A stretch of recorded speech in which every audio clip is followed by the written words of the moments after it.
Hey guys and girls, welcome back to Katong. You're tuned to the Alvin Art channel.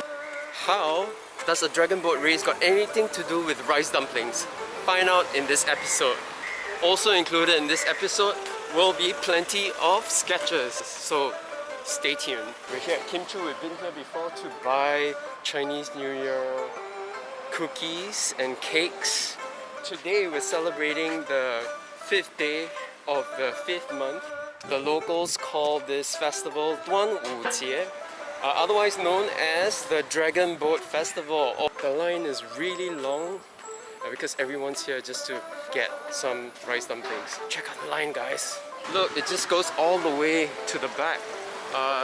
Looks like a 25-minute wait, 30-minute wait. Oh wow, actually longer. Okay guys, much longer than a 30-minute wait. Much longer. Okay, so this is the back of the queue. Probably about a 40-minute wait. Since the line is really long, I'm not gonna buy anything. I'm gonna sit here and make a sketch of the line right now, right here. You are gonna see something a little different in this particular sketch. For the drawing of the lines using my Moonman fountain pen, you will see it in a time-lapse format. But for the inking in of the dark areas, I'll use my pencil brush pen and fill it in real time. This is for all those who appreciate seeing me sketch in real time. You are able to see how long I take to do the inking in.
So, one question. How does the rice dumpling got anything to do with a dragon boat race like that? Dragon boat racing and eating rice dumplings go hand in hand as they are celebrated on the 5th day of the 5th lunar month. There are many stories of how the dragon boat race and eating rice dumplings came to be. One of my favorites is the story of poet and minister Qu Yuan, who lived in the ancient city of Chu during the Zhou dynasty. Qu was banished and accused of treason by the king he served when he opposed the alliance the king made with the state of Qin. During Qu's exile, he wrote a lot of poetry. Qin captured the Chu capital 28 years later, and in despair because his warnings fell on deaf ears, Chu Yuan committed suicide by drowning himself in the Miluo River. Those who admired Chu Yuan raced to save him from drowning. When his body couldn't be found, they dropped balls of sticky rice into the river so the fish would eat those instead of Chu Yuan's body.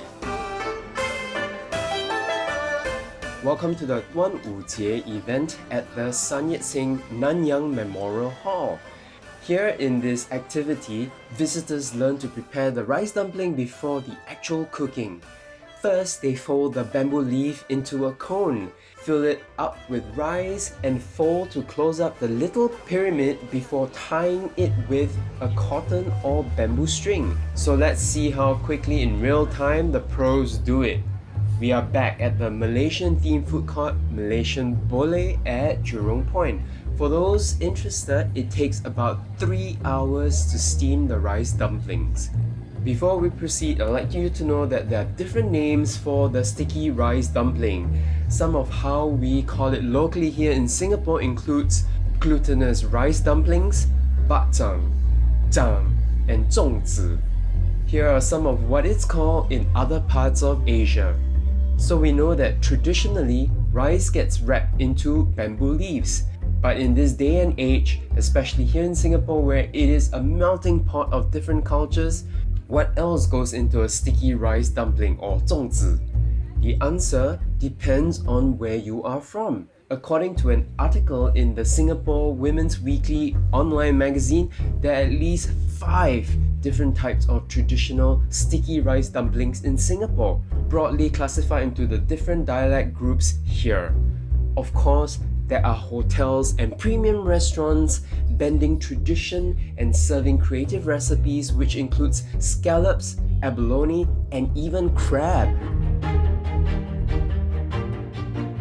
The Hokkein Ba-chang is the most common sticky rice dumpling you will see at the stalls.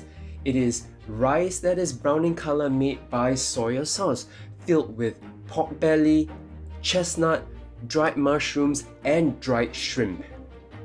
The Cantonese and Teochew cultures also have their own unique fillings, but are similar looking to the Hokkien one, so I won't feature those here in this episode.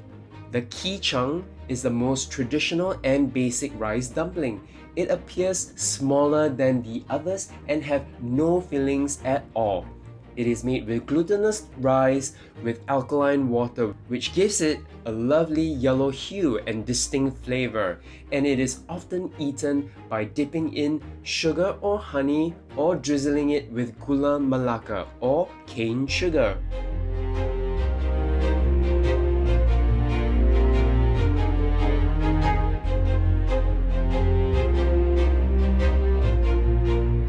The Nyonya Chang from the Peranakan culture have created their own unique version of this rice dumpling, dyeing the tip with blue pea flour and filling it with minced pork and candied winter melon strips.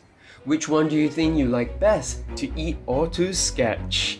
Do share your answers in the comment section down below. Thanks for sticking around until the very end of this episode. Welcome to Marina Bay, where the Dragon Boat race is held annually. If you haven't been to one or seen one in action, you're in for a real treat.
So, did your favorite team win?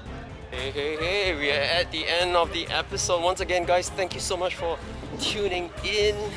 Haha, guys, bet you didn't expect that one, huh? This episode has it all. It has inks, it has watercolors, it has gouache, oils, a mural, even an animation, guys. I don't know how I'm gonna top that. Probably not ever again. Hope you enjoyed this one. If you love it, please thumbs up and subscribe. And if you know someone that might enjoy this episode, please encourage them to subscribe too. This is Alvin Mark, and this is my art channel. Thank you so much for tuning in. Until the next episode. Ciao, ciao.